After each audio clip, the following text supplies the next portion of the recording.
My name is Frank Turner, and this is the Dry Salvages, the third of the four quartets by T.S. Eliot. The Dry Salvages, presumably Les Trois Sauvages, is a small group of rocks with a beacon off the northeast coast of Cape Ann, Massachusetts. Salvages is pronounced to rhyme with assuages. A groaner is a whistling boy. I do not know much about gods, but I think that the river is a strong brown god, sullen, untamed and intractable, patient to some degree, at first recognized as a frontier, useful, untrustworthy, as a conveyor of commerce, then only a problem confronting the builder of bridges. The problem once solved, the brown god is almost forgotten by the dwellers in cities, ever, however, implacable. Keeping his seasons and rages, destroyer, reminder of what men choose to forget. Unhonoured, unpropitiated, by worshippers of the machine, but waiting, watching and waiting. His rhythm was present in the nursery bedroom, in the rank ailanthus of the April dooryard, in the smell of grapes on the autumn table, and in the evening circle in the winter gaslight. The river is within us, the sea is all about us. The sea is the land's edge also, the granite into which it reaches, the beaches where it tosses, its hints of earlier and other creation.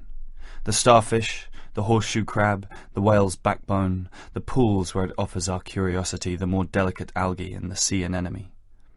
It tosses up our losses, the torn seine, the shattered lobster pot, the broken oar, and the gear of foreign dead men. The sea has many voices, many gods and many voices. The salt is on the briar rose, the fog is in the fir trees. The sea howl and the sea yelp are different voices, often together heard. The whine in the rigging, the menace and the caress of wave that breaks on water, the distant rote in the granite teeth, and the wailing warning from the approaching headland are all sea voices, and the heaving groaner rounded homewards, and the seagull, and under the oppression of the silent fog the tolling bell, measures time not our time, rung by the unhurried groundswell. A time older than the time of chronometers, older than time counted by anxious, worried women, lying awake, calculating the future, trying to unweave, unwind, unravel, and piece together the past and future. Between midnight and dawn, when the past is all deception, the future futureless. Before the morning watch, when time stops and time is never-ending. And the groundswell, that is and was from the beginning, clangs the bell. Where is there an end of it, the soundless wailing, the silent withering of autumn flowers dropping their petals and remaining motionless? Where is there an end to the drifting wreckage, the prayer of the bone on the beach, the unprayable prayer at the calamitous annunciation? There is no end but addition, the trailing consequence of further days and hours, while emotion takes to itself the emotionless years of living among the breakage of what was believed in as the most reliable, and therefore the fittest for renunciation. There is the final addition, the failing pride or resentment at failing powers, the unattached devotion which might pass for devotionless, in a drifting boat with slow leakage, the silent listening to the undeniable clamour of the bell of the last annunciation. Where is the end of them, the fisherman sailing into the wind's tail where the fog cowers? We cannot think of a time that is oceanless, or of an ocean not littered with wastage, or of a future that is not liable, like the past, to have no destination. We have to think of them as forever bailing, setting and hauling, while the north-east lowers over shallow banks unchanging and erosionless, or drawing their money, drying sails at dockage, not as making a trip that will be unpayable for a haul that will not bear examination. There is no end of it, the voiceless wailing, no end to the withering of withered flowers, to the movement of pain that is painless and motionless, to the drift of the sea and the drifting wreckage, the bone's prayer to death its God. Only the hardly, barely prayable prayer of the one annunciation. It seems, as one becomes older, that the past has another pattern and ceases to be a mere sequence, or even development. The latter a partial fallacy encouraged by superficial notions of evolution, which becomes, in the popular mind, a means of disowning the past.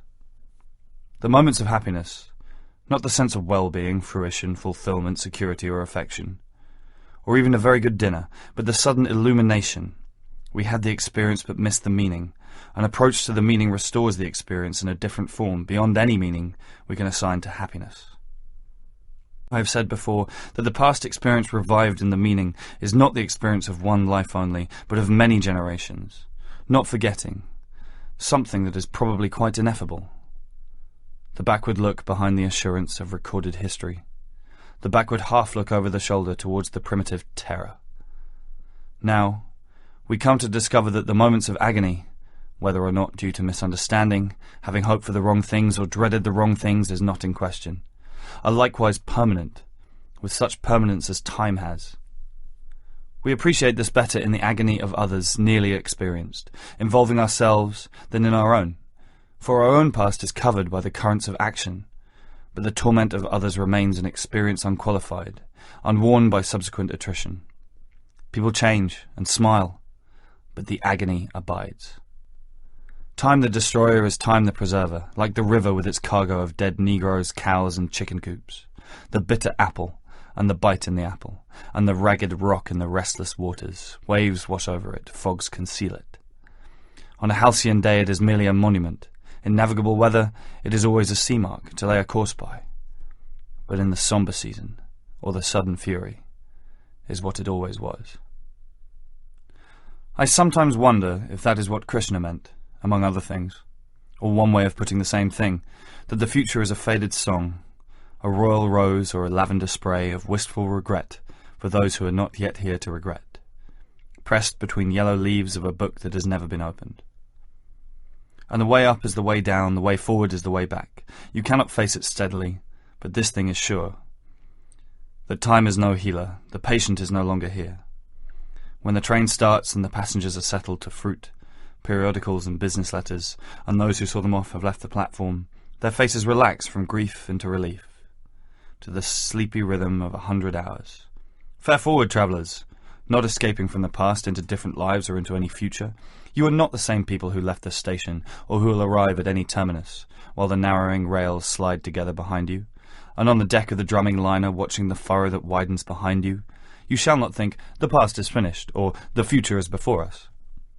At nightfall, in the rigging and the aerial, is a voice descanting, though not to the ear, the murmuring shell of time, and not in any language. Fare forward, you who think that you are voyaging. You are not those who saw the harbour receding, or those who will disembark.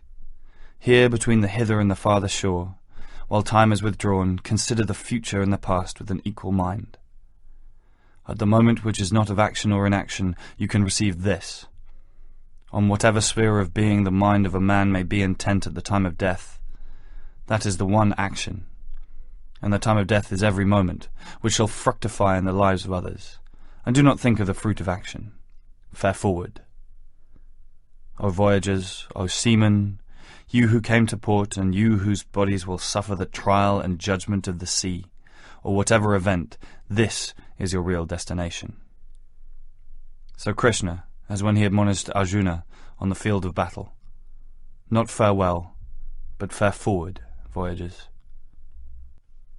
Lady whose shrine stands on the promontory, pray for all those who are in ships, those whose business has to do with fish, and those concerned with every lawful traffic, and those who conduct them. Repeat a prayer also on behalf of women who have seen their sons or husbands setting forth and not returning. Figlia del tuo figlio, Queen of Heaven. Also pray for those who are in ships and ended their voyage on the sand and the sea's lips, or in the dark throat which will not reject them, or wherever cannot reach them the sound of the sea bells, perpetual angelus. To communicate with Mars, converse with spirits. To report the behaviour of the sea monster, describe the horoscope, horospicate or scry. Observe disease in signatures, evoke biography from the wrinkles of the palm and tragedy from the fingers. Release omens by sortilege, or tea leaves. Riddle the inevitable with playing cards. Fiddle with pentagrams or barbituric acids, or dissect the recurrent images into preconscious terrors. To explore the womb or tomb or dreams, all these are usual pastimes and drugs, and features of the press, and always will be, some of them especially where there is distress of nations and perplexity, whether on the shores of Asia or in the Edgware Road. Men's curiosity searches past and future and clings to that dimension. But to apprehend the point of intersection of the timeless with time is an occupation for the saint. No occupation either, but something given and taken in a lifetime's death and love, ardour and selflessness and self-surrender. For most of us, there is only the unattended moment, the moment in and out of time, the distraction fit, lost in a shaft of sunlight, the wild time unseen, or the winter lightning, or the waterfall, or music heard so deeply that it is not heard at all, but you are the music while the music lasts.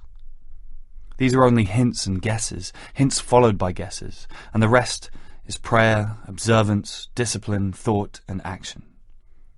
The hint half guessed, the gift half understood, is incarnation. Here the impossible union of spheres of existence is actual. Here the past and future are conquered and reconciled, where action were otherwise movement, of that which is only moved and has in it no source of movement, driven by daimonic, chthonic powers. And right action is freedom from past and future also. For most of us, this is the aim, never here to be realized, who are only undefeated because we've gone on trying. We, content at the last, if our temporal reversion nourish, not too far from the yew tree, the life of significant soil.